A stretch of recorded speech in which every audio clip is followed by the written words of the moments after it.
ரொம்ப பேர் நீங்கள் சாதாரணமாக கேட்டோம்னா, ஐயா எப்படி இருக்கீங்க அப்படின்னு கேட்டால், ஏதோ இருக்கேன். ஒரு உற்சாகமாக பேசுகிறவங்களே பார்க்க முடியாது. நல்லா தான் இருப்பான், சொல்கிற போது பார்த்தீங்க ஏதோ இருக்கேம்மா. இன்னும் சில பேர் என்ன பண்ணுவாங்க, ஏதோ உங்கள் புண்ணியத்தில் இருக்கேம்மா. நம்மகிட்ட இருக்கிற புண்ணியமே ரொம்ப குறைச்ச, அதில் அவர் பங்கு கேட்குறார். என்ன உங்கள் புண்ணியத்தில் நான் இருக்கேன்ப்பா, ஓசியிலேயே வாழ்கிறவனாக இருப்பான், உங்கள் புண்ணியத்தில் நான் இருக்கேன் அப்படின்னு சொல்லி சொல்லுவேன். ஆனால் அப்படி இல்லாமல் வாழ்க்கை என்பது எதுக்கு அப்படின்னு கேட்டால், நல்லா வாழ்கிறதுக்கு தான், சந்தோஷமாக வாழணும். நான் எங்கள் ஐயாவை பார்த்தோன்னே ஒன்று தெரிஞ்சேன். ஐயாவும் இவங்களும் 2 பேரும் ஒரு ஷேர் ஹோல்டர் மாதிரி, ஒரு பங்குதாரர்கள் மாதிரி பேசினாங்க. ஐயா சொன்னார், கல்வி அதாவது கல்லுதல்னு சொன்னீங்க. நீங்கள் தானுங்களே சொன்னீங்க. கல்வின்னா என்ன அர்த்தம்னா, கல்விங்கிறது எப்படி வருதுன்னா, கல் அப்படின்னா தோண்டு. அவர் தோன்றவர்.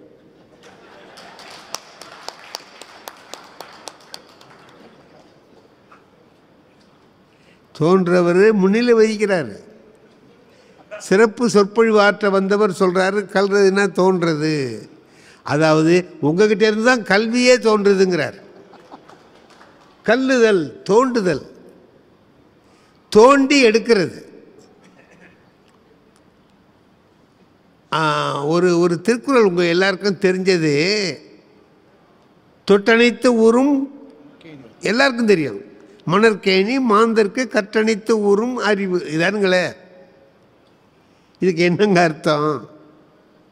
தோண்ட தோண்ட தண்ணி ஊறும், படிக்க படிக்க அறிவு பெருகும். இதானே? நான் உங்களை கேட்குறேன், எல்லா இடத்துலையும் தோண்டினா தண்ணி வருமா சார்? எங்கள் ஊரில் ஒரு 200-300 அடி தோண்டினா கூட தண்ணி வர மாட்டேங்குது சார். தண்ணி வரும் எங்கன்னா, தண்ணி ஓடிக்கிட்டு இருக்கக்கூடிய ஆறு இருக்குது பாருங்க. தண்ணி ஓடினா தான் ஆறுன்னு நீங்கள் சொன்னீங்க, நகர்ந்தால் தான் அது ஆறுன்னு சொன்னீங்க. போயிட்டே இருக்குல்ல தண்ணி, போயிட்டே இருக்கக்கூடிய, ரொம்ப நாள் காஞ்சி கிடந்தாலும் இருக்காது. ஓடிக்கிட்டு இருக்கிற ஆறு இப்போ 1 மாதமாக தண்ணி இல்லை, அவ்வளோதான் அப்படின்னு இருந்தால், அதில் நீங்கள், அதுக்காக தான் திருவள்ளுவர் ரொம்ப கவனமாக சொல்கிறார், மணற்கேணின்னார். நான் உங்களை கேட்டேன், மலையை தோண்டுவீங்களான்னு. இல்லை, நாங்கள் மண்ணை தான் தோண்டுவோங்கிறார். ஐயாட்ட கேட்டேன், அவங்க சொன்னாங்க, நான் மணலில் தான் தோண்டி நாங்கள் எடுக்கிறோம் அப்படின்னு சொல்லி, 5 அடி 10 அடி தோண்டி எடுக்கிறோம் அப்படின்னு. தொடுதல்னா தோண்டுதல்னு அர்த்தம். தொட்டணைத்து ஊரும் மணற்கேணி. மணற்கேணியில் எவ்வளவுக்கு எவ்வளவு தோன்றமோ அவ்வளவுக்கு அவ்வளவு தண்ணி வரும். கொஞ்சம் தூரம் மண்ணை தோண்டிட்டு, எங்கள் ஊர் பக்கத்தில் கொஞ்சம் மண்ணை தோண்டிட்டு அங்கே தண்ணி வரும், அதை எடுத்துக்கிட்டு வீட்டுக்கு வந்துடுவாங்க. அப்புறம் வர்றவங்க இன்னும் கொஞ்சம் தோண்டுவாங்க, இன்னும் கொஞ்சம் தண்ணி வரும், அதை எடுத்துக்குவோம். திருவள்ளுவர் அதை சொல்கிறாரு, தொட்டணைத்து ஊரும் மணற்கேணி. தோன்ற அளவுக்கு தண்ணி ஊறும். அறிவு படிக்கிற அளவுக்கு வரும். எவ்வளவு நாம் படிக்கிறோமோ அவ்வளவுக்கு வரும். நான் கேட்குறேன், சஹாரா பாலைவனத்தில் எவ்வளவு தோன்றினாலும் தண்ணி வருமா? அதுவும் மணல் தான். மணலில் தோண்டினாலும் தண்ணி வராது. அப்போ என்னன்னா, இதுக்கு என்ன அர்த்தம்னா, கீழே தண்ணி இருந்தால் தோன்றினா வரும். தண்ணி கீழே இருக்கணும். அறிவு உள்ளவன் படித்தா பெருகும். அறிவு இல்லாதவனே உலகத்தில் கிடையாது. எல்லாருக்கும் அறிவு உண்டு. இப்போ எதை தோண்டி எடுக்கணுங்கிறாரு? நம்மகிட்ட இருக்கிற அறியாமையை நீக்கினால் அறிவு வெளிப்படும்.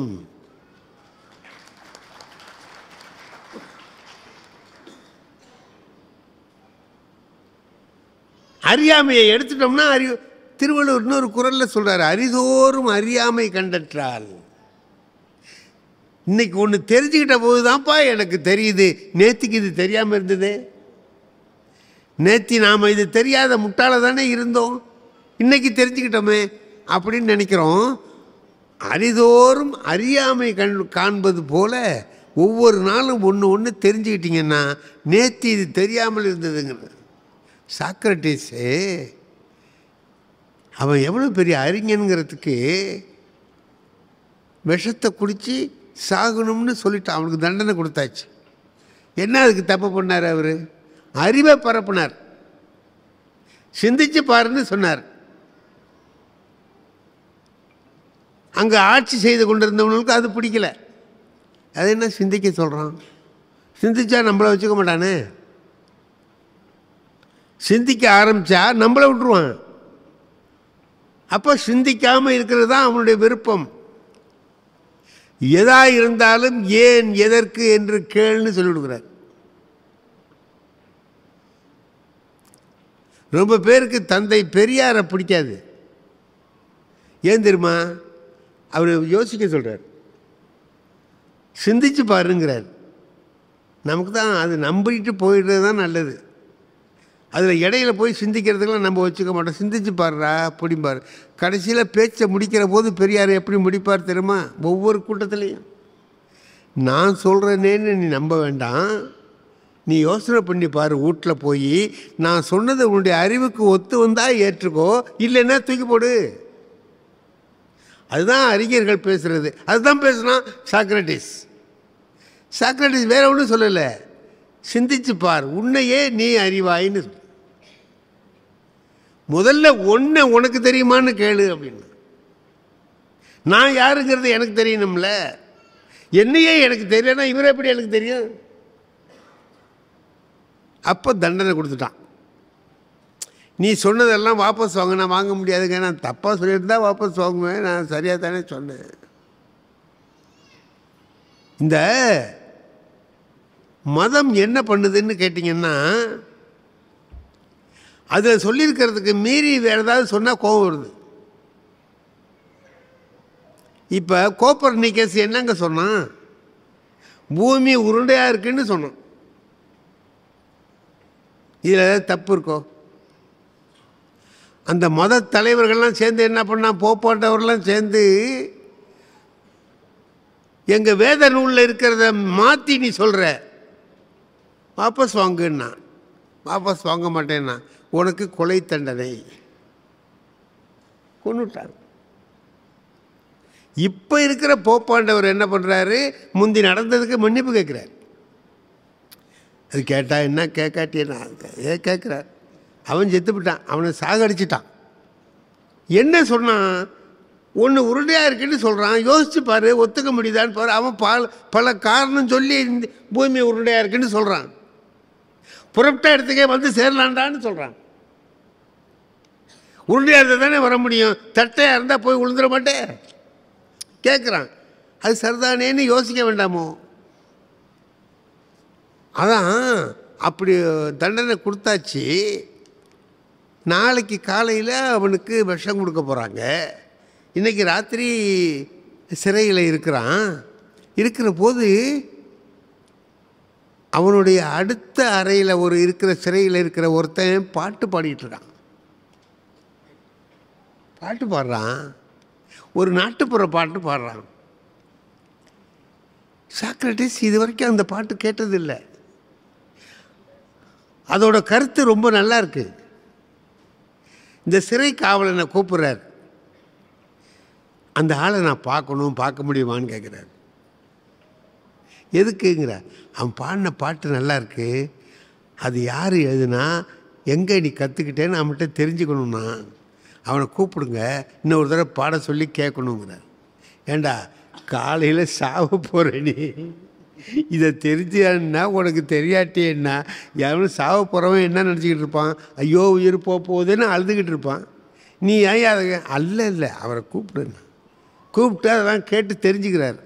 அப்போ அந்த கூட இருந்தவங்களாம் கேட்குறான். அனிட்டஸ்ன்னு ஒருத்தன் அவன் கேட்குறான், இப்போ என்னத்துக்கு அவனை முறையாக கூப்பிட்டு கேட்ட அப்படின்னா, இல்லைப்பா சாகரத்துக்கு முந்தி ஒன்று தெரிஞ்சிக்கக்கூடிய வாய்ப்பு இருந்தும் தெரிஞ்சுக்காமல் செத்துறப்படாது பாரு. சார் எவ்வளவு பெரிய சிந்தனை சார். தெரிஞ்சுக்கிற வாய்ப்பு ஒன்று இருந்தது, தெரிஞ்சுக்காமல் செத்துட்டோன்ட்டு எதுக்குடா? சாப்பிட்ற போது இன்னும் ஒன்றையும் தெரிஞ்சுக்கிட்டு சாபமே. அதுதான் அறிவை தேடு அப்படின்னா தெரிஞ்சுக்கிட்டே இருக்கணும், தெரிஞ்சுக்கிட்டே இருக்கணும். எது வரைக்கும் தெரிஞ்சுக்கலாம்? திருவள்ளுவரை கேட்டால் சொல்லுவார், எது வரைக்கும் தெரிஞ்சு எத்தனை வயசு வரைக்கும் படிக்கலாம்? திருவள்ளுவர் சொல் சாவர வரைக்கும் படிக்கலான்னு. நீ 100 வயசில் செத்தினா 100 வயசு வரைக்கும் படி, 98 செத்தினா 98 வரைக்கும் படி.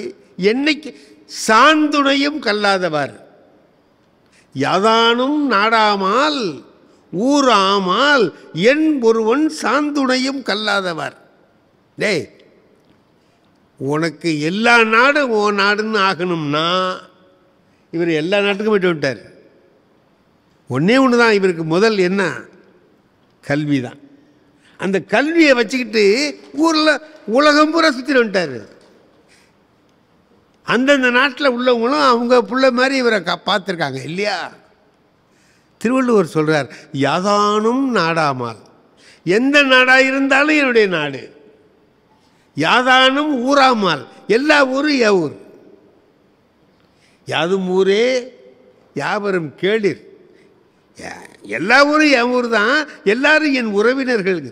யாவரும் கேளிர். அது சொல்கிறார், யாதானும் நாடாமால் ஊராமால் என் ஒருவன் சாந்துணையும் கல்லாதவாறு. அப்படின்னு தெரிஞ்சிருந்தும் எப்படா நீ சாவர வரைக்கும் படிக்காமல் இருந்த? சாந்துணையும் கல்லாதவாறு அப்படின்னு சொல்கிறார். ஆக எது வரைக்கும் படிக்கலாம்?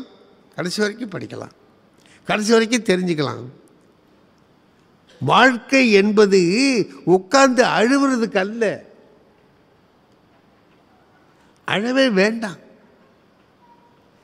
பட்டினத்தார் பார்க்குறாரு, செத்து போனவனை தூக்கிட்டு 4 பேர் அழுதுகிட்டே போனான்.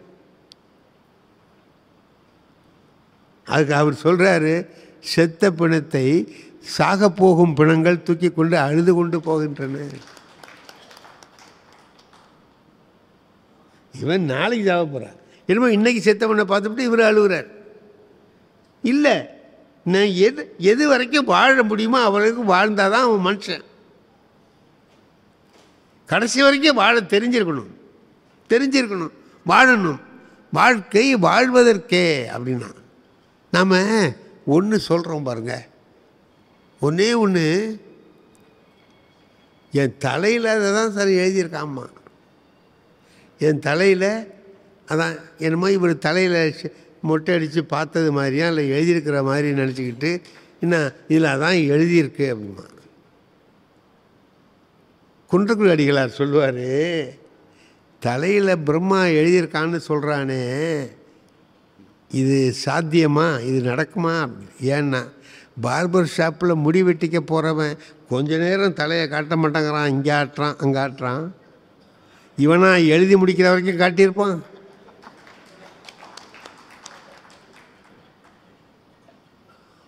எழுதி முடிக்கிற வரைக்கும் இவன் காட்டுவாங்கிறீங்க நீங்கள் அப்படிம்பார் அவர். எதையுமே காரிய சாத்தியமாக நினச்சிப்பார், எது முடியுமோ அப்படி நினச்சிப்பார். அவர் ஒரு அருமையான ஒரு நிகழ்ச்சி சொல்லுவார். குன்றக்குடி அடிகள்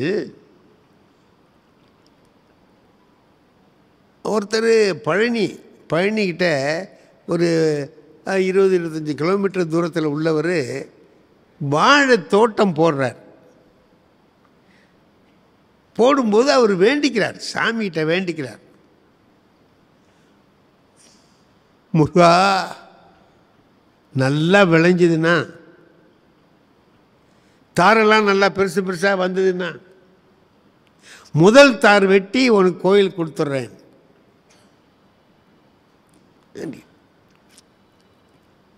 நல்லா விளைஞ்சுது. ஒரு தார் பார்த்தா ஒரு ஆள் உயரத்துக்கு இருக்குது, பெரிய பெரிய காய் அருமையாக இருக்கு, எல்லாம் மலை வாழை. முதல் தாரை வெட்டினார், 450 காய் இருக்குது, இவ்வளோ உயரம், இவ்வளோ உயரம் வச்சு சாக்க மூடி பழுக்க வச்சு வீட்டில் ஒருத்தன் வேலை செய்கிறான்.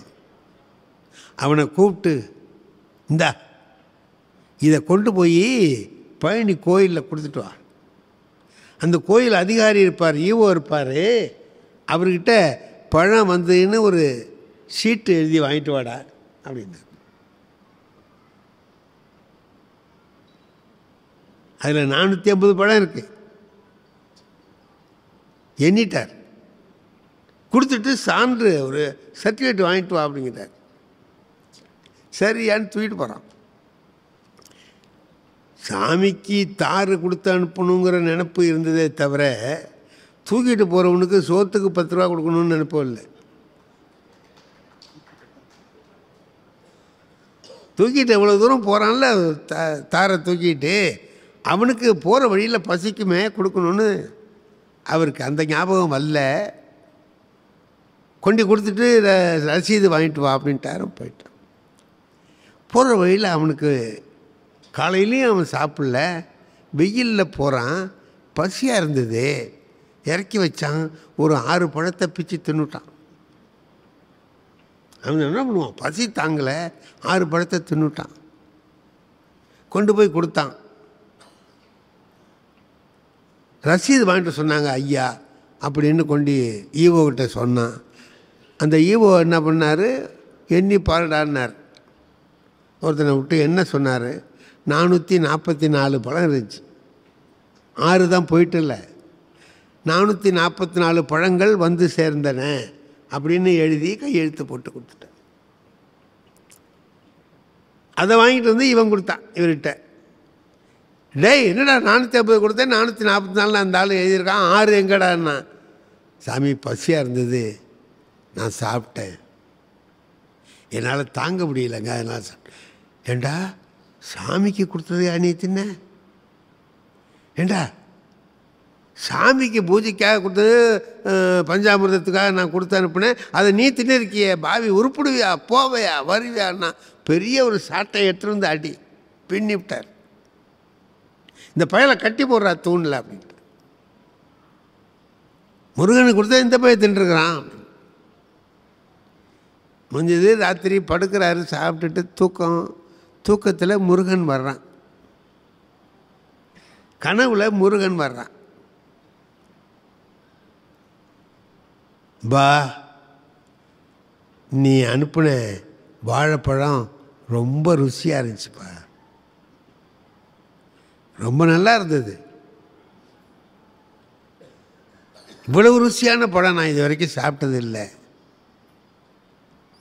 6 பழம்னாலும் 6 பழம், என்ன பழம் தெரியுமான்னார்.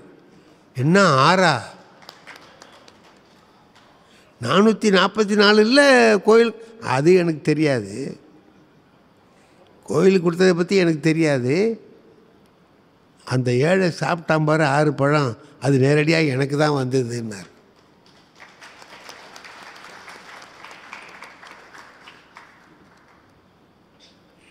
என்னங்க அதுக்கு அர்த்தம்? என்ன அர்த்தம்? அவர் ஒரு மடாதிபதி, அவர் சொல்றார், ஏழை எளிய மக்களுக்கு உதவுவதுதான் இறைவனுக்கு சேர்.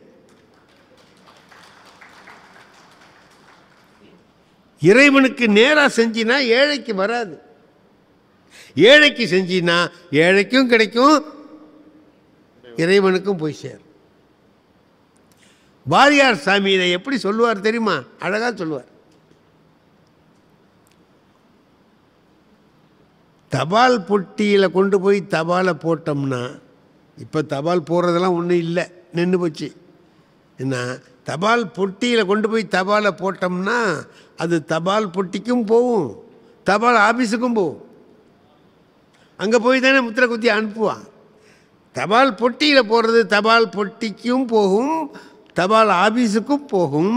தபால் ஆஃபீஸ்லேயே நேராக கொண்டு கொடுத்தா தபால் ஆஃபீஸுக்கு தான் போகுமே தவிர தபால் பொட்டிக்கு வராது.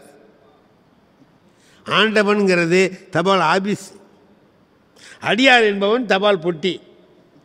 இதில் போட்டினா இவனுக்கும் போகும், அவருக்கும் போகும்.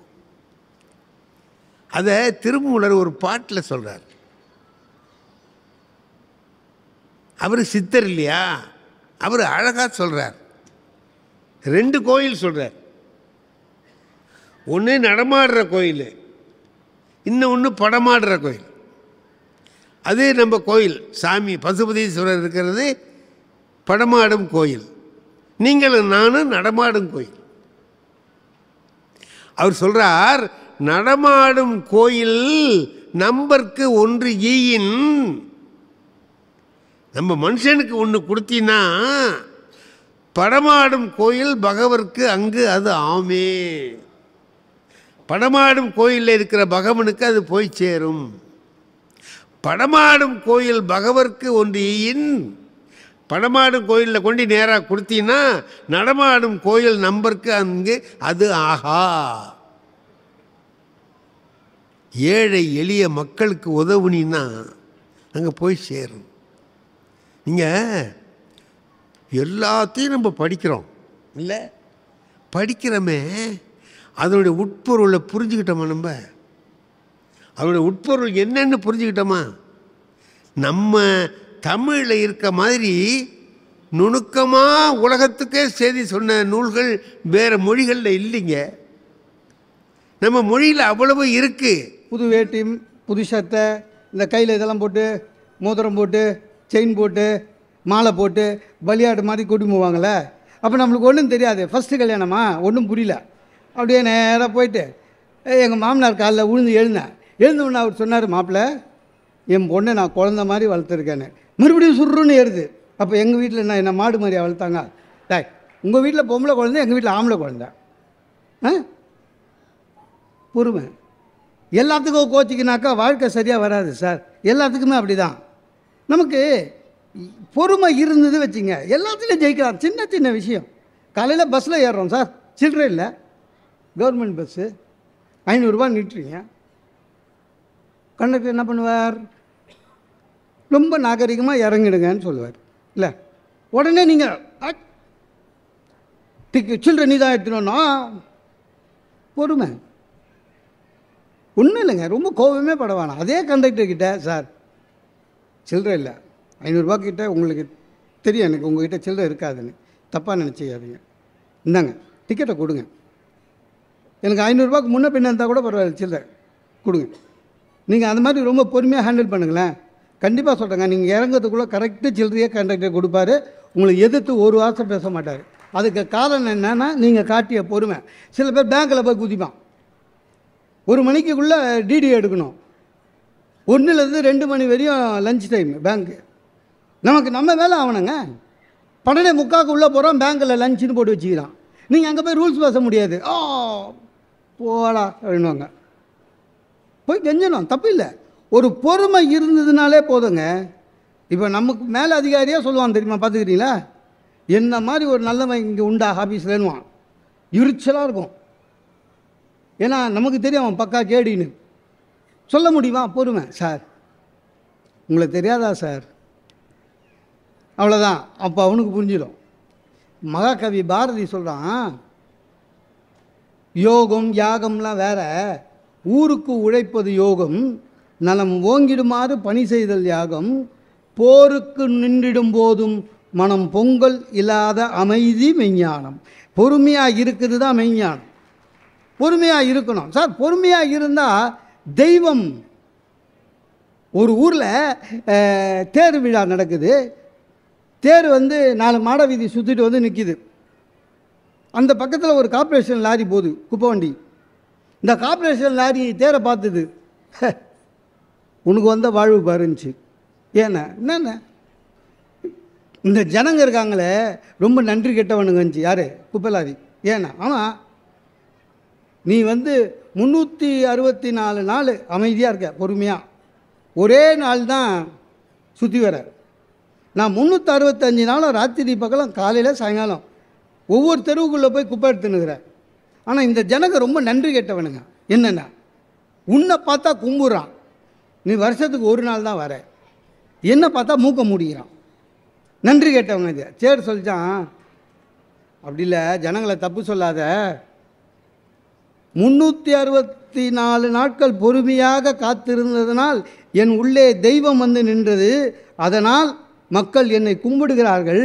365 நாளும் வந்தாலும் உன் உள்ள குப்பை இருக்குது, அதனால தான் மக்கள் மூக்க குடிக்கிறார்கள். பொறுமை காலுங்கள், தெய்வம் உங்களிடம் குடிபுகும். பொறுமை இல்லைன்னா குப்பை தான். பொறுமை வேணும் சார். நிறைய பேருக்கு பொறுமை கிடையாது சார். பக்குவப்படுதல் வேற, பதப்படுத்துதல் வேற, ரெண்டுத்துக்கு வித்தியாசம் இருக்குது. ஒரு மாங்காவை எடுத்துன்னு வாங்களேன், ஃப்ரிட்ஜில் வைங்க, 2 நாள் கழித்து பாருங்கள், மாங்காவாகவே இருக்கும். கெட்டு போயிடாது மாங்காய், ஆனால் மாங்காவாகவே இருக்கும். அது பக்குவப்படுத்துவதல்ல, பதப்படுத்துவது. அதே மாங்காவை வீட்டில் காத்தோட்டமாக ஒரு டைனிங் டேபிள் மேலே வைங்க, அடுத்த நாள் மாம்பழமாக மாறிடும். ஆக நம்முடைய பொறுமை எந்த அளவுனா உங்களுடைய மனதை பக்குவப்படுத்தும். பொறுமை இல்லை என்றால் நீங்கள் பதப்படுத்துவது தான் ஒன்று. யாராக இருந்தாலும் சரி சார். அதாவது சுவாமி விவேகானந்தர் நம்ம இவ்வளோ சொல்கிறோம். அமெரிக்காவுக்கு போனார், பிரதர்ஸ் அண்ட் சிஸ்டர் சொன்னார், எல்லாம் கரெக்டு. ஆனால் விவேகானந்தர் போனதே ஒரு தப்பான நாள். அங்கே ஆக்சுவலாக மாநாடு நடக்கிறது செப்டம்பரில். விவேகானந்தர் தவறுதலாக ஜூலையிலே போயிட்டார். ஜூலையிலே போயிட்டார். செலவுக்கு காசு கிடையாது. கொண்டு போன லெட்டரை தொலைச்சிட்டாரு. கடும் குளிர் அமெரிக்காவில், தங்க முடியல. அவர் எழுதுகிறாரு, ஒரு 100 முறையாவது யோசித்து இருப்பேன் திரும்பி விடலாம் இந்தியாவுக்கு என்று. ஆனால் நான் பொறுமை காத்ததன் பலனை இன்று அனுபவிக்கிறேன்.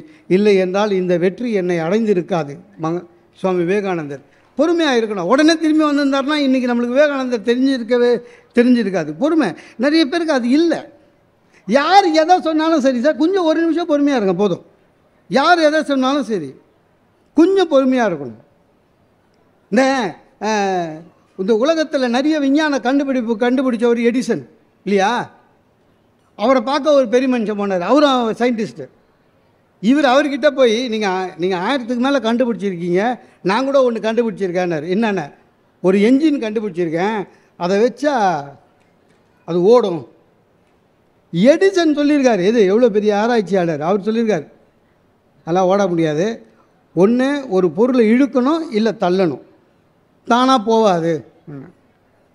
ஒரு 5 நிமிஷம் பொறுமையாக இருந்து சொல்கிறது அறிவாளியாக இருந்தால் கூட பரவாயில்ல, சொல்கிறத இந்த காதில் வாங்கிட்டு பொறுமை காத்து அந்த முயற்சியை சற்றும் விடாமல் வெற்றி கண்டவர் தான் ஃபோர்டு. அவரால் தான் கார் கண்டுபிடிச்சி. இன்றைக்கி உலகத்தில் எங்கேயாவது ரோடு இருக்குதுன்னா அது ஃபோர்டால் தான். ஆக எதுவாக இருந்தாலும் சரி உங்களுக்கு வெற்றி வேண்டுமா, பொறுமை இருக்கணும். பொறுமை இருந்துட்டால் போதும். நிறைய பேருக்கு சாமி கும்பிட்றதுலே பொறுமை கிடையாது சார். கேட்டதும் கொடுப்பவனே கிருஷ்ணா கிருஷ்ணான்னு ஒரு 6 மாதம் இவன் கேட்டதை கொடுக்கலன்னா கிருஷ்ணரை மாற்றிடுறான். என் ஃப்ரெண்டு ஒருத்தர் இருக்கான். ஒரு 6 மாதம் இந்த கோயிலுக்கு போவான், 6 மாதம் சிவன் கோயிலுக்கு போவான், 6 மாதம் திருவண்ணாமலைக்கு போவான், 6 மாதம் ராகவேந்தர் ஆடுவான், 6 மாதம் பாபா ஆடுவான். மாறிக்கினே இருக்கும். என்ன? பொறுமை கிடையாது. தெய்வத்தை பார்ப்பதில் கூட பொறுமை கிடையாது. அந்த மாதிரி இருந்ததுன்னா ரொம்ப கஷ்டம் சார். பொறுமை இருந்தது வச்சிங்களேன் எல்லாம் நடக்கும். பொறுமை இல்லாதவங்க தான் என்ன பண்ணுறதுன்னு தெரியாது. சில பேர் வாழ்க்கை விலங்குலன்னு பேர் மாற்றிக்கிறாங்க சார். ரொம்ப அநியாயம் அதெல்லாம். நினச்சது நடக்கலை, என் பேர் ராசி இல்லை சார், நான் எப்போ ராசி இல்லாமல் போவான், உனக்கு வச்ச பேர் இத்தனை நாள் ராசியாக இருந்தது. இந்த மாதிரி ஆளுங்களை ஏமாத்துறதுக்குன்னே நிறைய பேர் சுற்றினுக்கிறான் சார். விஞ்ஞானம் நம்மளுக்கு நேமியாலஜி ரேடியாலஜி எல்லாம் கண்டுபிடிச்சி கொடுத்துருக்கு. நேமியாலஜின்னு வச்சுருக்கான் சார். யார் போனாலும் பேரை மாற்றிடுவான். என் ஃப்ரெண்டு ஒருத்தன், அவன் பேர் ராம். ராமை விட நல்ல பேர் இருக்கா சார். அவனுக்கு போயிருக்கான். பேர் என்ன? ராம். ராமுக்கு என்ன இனிஷியல்னு கேட்டிருக்கான். உலகம் ஃபுல்லாக ராமுக்கு இனிஷியல் RAM தான். அதுக்கு அவன் சொல்லியிருக்கான், உன் ஜாதகப்படி அது தப்பு. நீ என்ன பண்ணுற, 2 R 3 A 3 M, உன் ஜாதகத்துக்கு அவ்வளோ எழுத்து வேணும். நம்ப மாட்டீங்க, என் ஃப்ரெண்டு இப்போ அப்படி தான் எழுதுகிறான். பேங்க்கு செக்கெல்லாம் கூட அப்படி தான், 2 R 3 A 3 M. மென்டல் இல்லை. நானே போனேன் அந்த ஆளுக்கிட்ட. என் பேர் மோகன சுந்தரான்னு. நல்லா இருக்கு. அப்போ நான் கூட பெருமையாக நினச்சேன், நம்மளை தெரியுது போல இருக்குது இந்த ஆளுக்கு. ஒரு வேளை தப்பாக சொல்லிட்டான்னா நம்ம வெளில மீட்டிங்கில் சொல்லிட்டோன்னு பயப்படுறான். அவனாக பயப்படுவான். அடுத்த கேள்வி என்ன கேட்டான், இனிஷியல் என்னான்னா எஸ்ன்னு மாற்றிடுறான். எங்கள் அப்பா எனக்குன்னு விட்டு போனது 2 லட்ச ரூபா கடனும் இன்சியலும் மாற்றி 2 தான். எல்லாமே அப்படி தான். பொறுமை வேணும். பொறுமை இல்லாதவங்க தான் இந்த விதி மேலே பழிய போடுறது. எல்லாத்திலுமா விதி. சார் பந்தியில் உட்காந்துக்கிறான், பச்சடி போட்டுன்னு வரான், இவனுக்கு போடல, மறந்துட்டான். அவனா வாய்க்கால் வரப்பு தகராறான்னா இவனுக்கு போடாமல் அடுத்த வேலையிலேருந்து போட்டு போயிட்டான். பச்சடி தானே, வாழ்க்கையில் பச்சடி சாப்பிட்டது இல்லையா, பார்த்தது இல்லையா? ஆனால் 5 லட்ச ரூபா திருட்டு போன மாதிரி அப்படியே அது பார்த்துக்கிறீங்களா, பரிமாறுறவனையே பார்ப்பான் பச்சடிக்கு. இல்லை பக்கத்தில் இருக்கிறவன் என்ன பண்ணுவான், சும்மா இருக்க மாட்டான், பச்சடி போடல ஒருக்கு அது இவன் சொல்கிறான், ஆமாம் சார் என் விதி, நான் எங்கள் அம்மாவுக்கு 5ஆவது பிள்ளை, முதல் பிள்ளையாக இருந்தால் பிரதமர் ஆகிடுவியா டை, அப்பவும் பச்சடிக்கு அப்படி தான் பார்த்துன்னு போகிறேன். எதுக்கு எது சார்? ஒரு குடும்பம் வெற்றிகரமாக அமைய வேண்டும் என்றால், நம்ம குடும்பம் வெற்றிகரமாக அமைய வேண்டும் என்றால் 1 மினிட் பொறுமை. ஒரே நிமிஷம், 1 நிமிஷம். எந்த பிரச்சனையாக இருந்தாலும் 1 நிமிஷம் மட்டும் பொறுமையாக இருந்துருங்களேன், பிரச்சனையே கிடையாது சார். ஒரு அப்பா பேப்பர் படிச்சுட்டு இருக்காரு, ஒய்ஃபு காஃபி எடுத்துகிட்டு வந்து வைக்குது. எப்போவுமே ஒய்ஃபுங்க காஃபி எடுத்து வச்சுட்டு கிளம்பிடுவாங்க, நம்மளே பார்த்து குடிச்சிடணும். குடிக்கும்போது நான் நிறைய வாட்டி குடிக்கும்போது சூடாக இருக்குது அப்படின்னு ஒரு வார்த்தை கேட்டேன்னா உள்ளேருந்து குரல் வரும், ஆத்திக்கங்க அப்படின்னு. சூடே இல்லை, வச்ச உடனே குடிச்சிருக்கணும், எல்லாத்துக்கும் பதில் ரெடியாக இருக்கும். உள்ள ஒரு அம்மா காஃபி எடுத்துன்னு வந்து வச்சுது, இருந்தால் பேப்பரை இப்படி திருப்பினான் சார், இவரோட பொண்ணு ஓடி வந்து இடிச்சிடுச்சு டேபிளை, காஃபி கொட்டிடுச்சு. இதுதான் இன்சிடெண்ட்டு. நாயே நாயே கண்டில்ல. 1 நிமிஷம் பொறுமை இல்லாமல் திட்டின வச்சுங்களேன், அந்த பொண்ணு அன்றைக்கி காலையில் அந்த டே முடிஞ்சு போச்சு. அம்மா வெளில வரா, அதை வச்சவொன்னே குடிச்சிருந்தான்னு அவங்களுக்கு அறிவில்லையான்னு வாவோ, முடிஞ்சு போச்சு. நீ வச்சேன்னு எனக்கு சொல்கிறதானே, முடிஞ்சு போச்சு. சார் 1 நிமிஷம் பொறுமையாக இருக்கணும் சார், 1 நிமிஷம். அது யார்? நம்ம குழந்தை. 1 நிமிஷம் மட்டும் நீங்கள் பொறுமையாக இருந்தால் உங்கள் வாயில் வர வார்த்தை ஆட்டோமேட்டிக்காக மாறும். அந்த பொண்ணு பாப்பா ஊற்றிடுவோன்னா பக்குன்னு ஆயிடுச்சு, அப்பாவோட காஃபி ஊற்றிடுவேன்னு.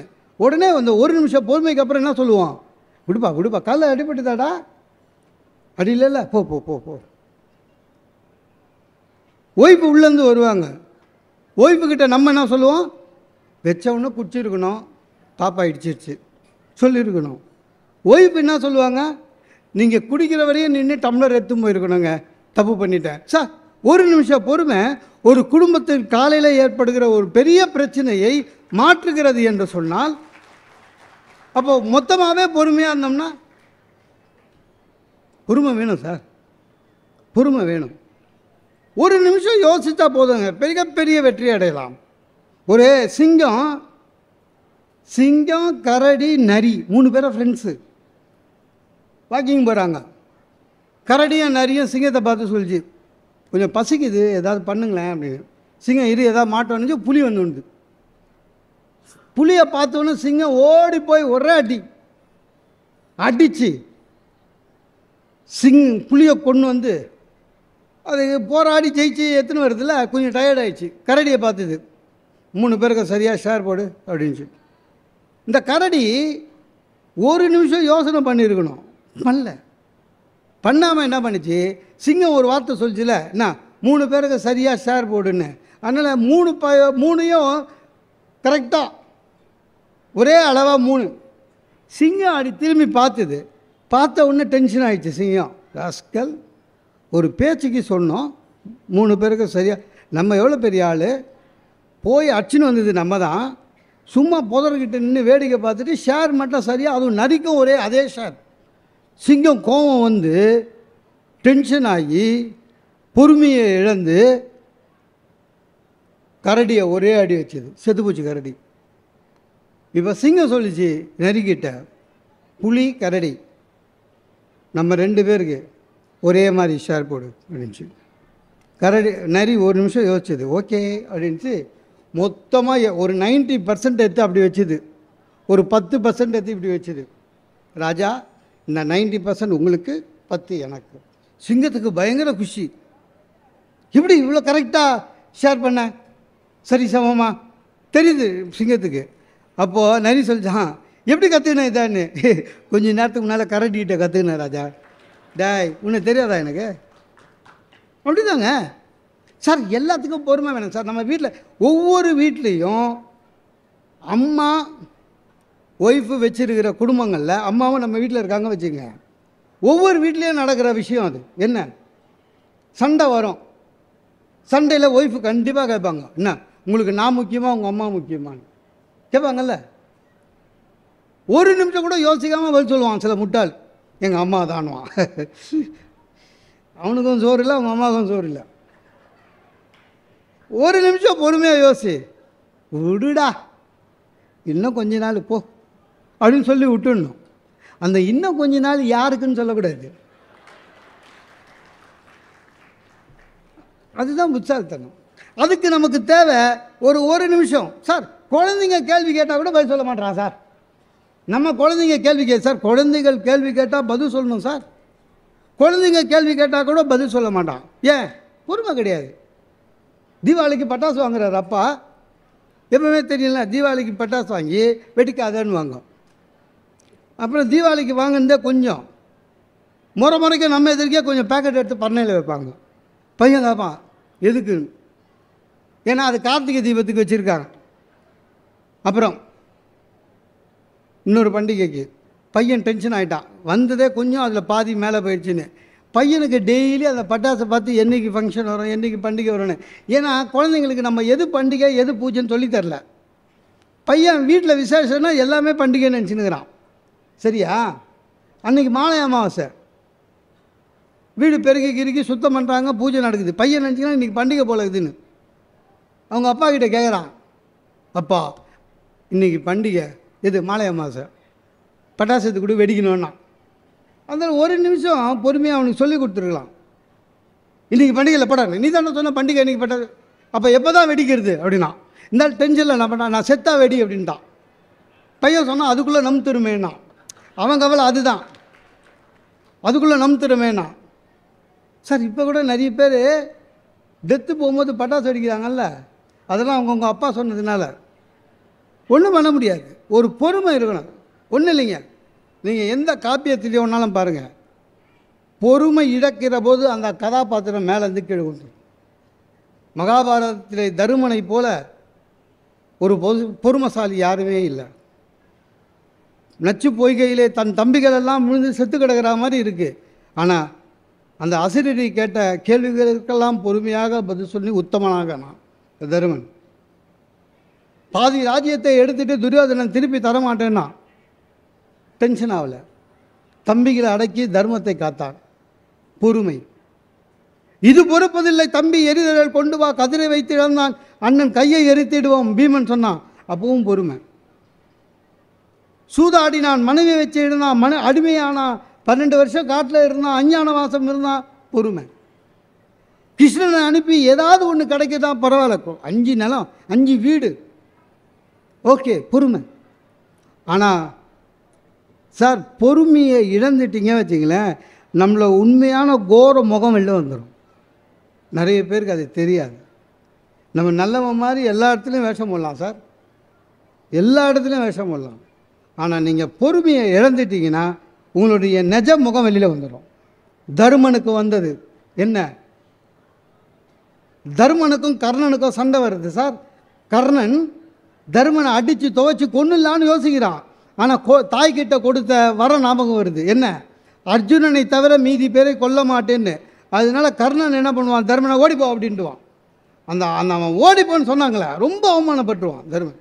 ரொம்ப அவமானப்பட்டுவான்.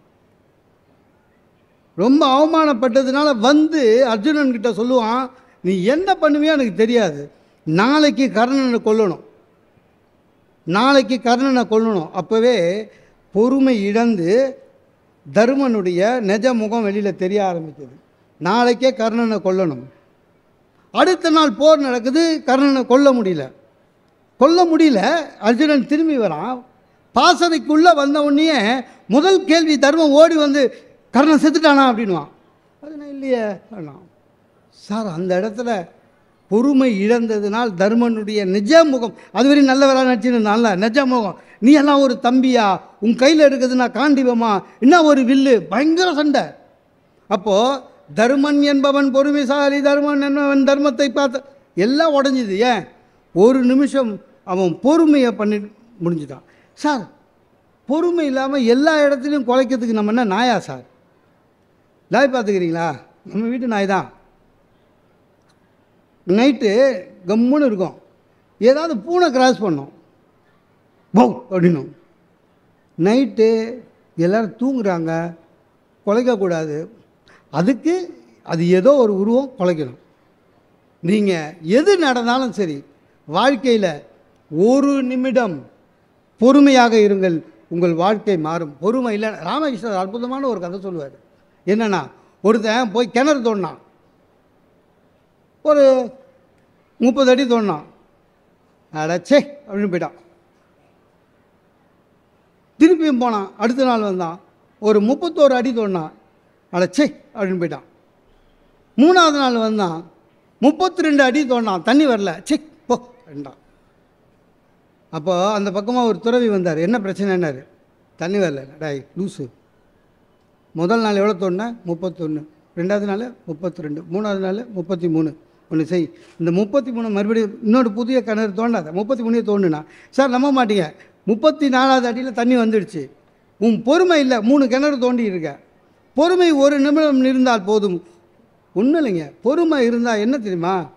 உங்கள் உடல் நலம் காக்கப்படும், பிபி வராது, டென்ஷன் ஆகாது. பொறுமையாக இருந்தீங்கன்னா கோபம் வராது. கோபம் தானே எல்லாத்துக்கும். ஆக உடல் நலம் காக்கலாம். 2வது, உங்கள் மனநலம் காக்கலாம். ஞாபகம் வச்சுக்கோங்க.